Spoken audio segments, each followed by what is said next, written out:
the 8th player to average 25 points, 10 consecutive seasons, 9-time All-Star, 7-time All-NBA. Retired when he retired, the 7th leading scorer at the time, over 26,000 points. But again, that's something we touched on.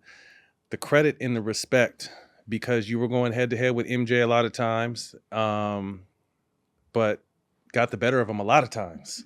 Yeah, he was a bad man. He was good. You know what? I found this out earlier. I would say about a couple years ago. And didn't realize that he and I were the only two folks in NBA history to average 30 against one another our whole career. Oh, For whole career. Really? You had to, man. I had to get 30 against him because Dylan had that on there too. He was, man. And you shot nearly 50% while averaging 30. And that's a lot of things people don't realize. The efficiency that a score would. I didn't take 30 shots and make 12, you know. And especially in that era with the physicality and you getting hit and touched and you're still able to be that efficient. Yeah, and it says tough. a lot, yeah. But, yeah, MJ was... Do you have a battle that comes to mind when you... I mean, obviously you guys played a ton of times. I've said this many times. You know, people heard me say this. I think I scored 57 in Atlanta, and I didn't play the fourth quarter. Damn. And we went back to Chicago a little while later, and we in the locker room, suit and tie. MJ walks down the locker room, suit and tie. I'm saying, what this? Came in your locker room. Like, yeah. So somebody's coming out like, what are you coming in here for? I was like, he coming to the training room or something? Where he walks by me, he walks by Kevin Willie, get to Randy with me and taps him on the ass. He said, lace him up, it's going to be a long night. And turns to walk out. And I didn't know what to say. I'm shocked. I'm like, well, you tell that somebody Scottie Pippen, I'm going to kick his ass. I didn't know what to say, man. Yeah. You know, I'm like, I'm blown away. Man, he had 60 that night. What'd you do? We won the game. Yeah. We had 60 that night. You know, I had a hell of a game, but he had 60, bro. And but it wasn't like it was a hard 60 either, the way he was scoring. He was like he was on the mid. I think he was like pissed off that I had 57, you know, a few days before. And he went crazy, man. But said it loud enough so you could hear it too, yeah, right? Yeah. And so it really set up the games we played against each other through our career.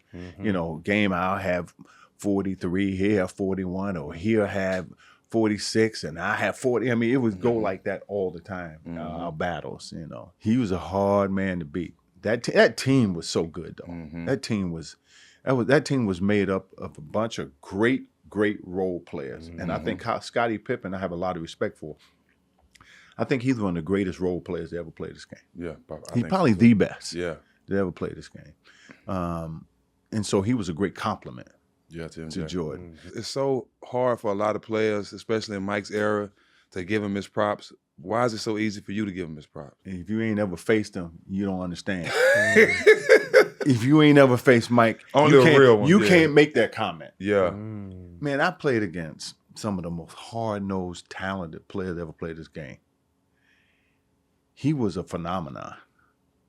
And he had attitude to go with it. I mean, he was, when you played against Mike, his eyes were bloodshot red every game. Like he was possessed. I used to say to myself, all right, I got to go work tonight.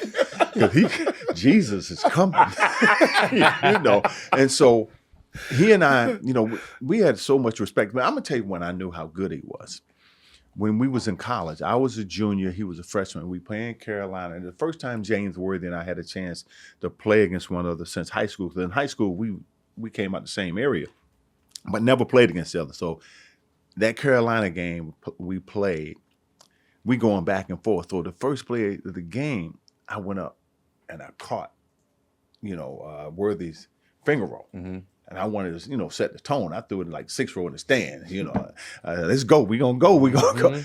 And the game was back and forth. The whole game, close. Worthy was having a hell of a game. I was having a hell of a game. In the last 2 minutes of the game, a young kid named Michael Jordan took over by himself. Freshman. That's freshman. He's a young kid named Michael I was like, who is this kid right here, man? And so I knew this. He was going to be a great pro. I didn't know he going to be that good of a pro. But that kind of set the tone for me and my thoughts of what I saw. And like I said, if you haven't played against Mike, you have no clue.